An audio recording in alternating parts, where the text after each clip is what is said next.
In today's video, I'm gonna walk you through on how to change your ChatGPT password.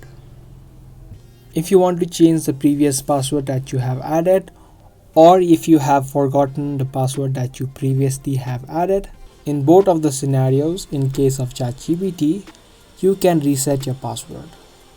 There is no option to change the password within the ChatGPT section. So the only thing that you can do is reset your password. For that, let's first head over to ChatGPT, open up your web browsers and search for chat.openai.com.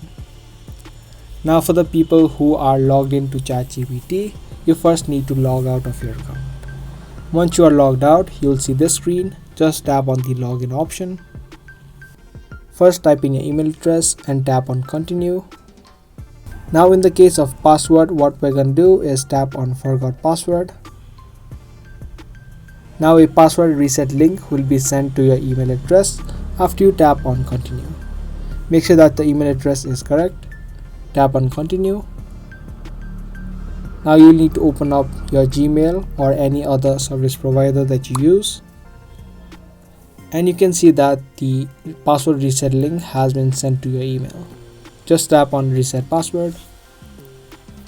And then now create a new password. Make sure that your password is at least 8 characters long. Once you create a new password, again reconfirm it. Make sure both of these passwords match and then tap on reset password. And there you go. Your password on ChatGPT now has been successfully changed. Now you can head back and again log into your account using the new password. So that was a quick and easy video. I hope this video was helpful. If it was, be sure to subscribe and also give this video a thumbs up. I'll be seeing you guys in the next video, and if you have any questions related to it, make sure to comment down below.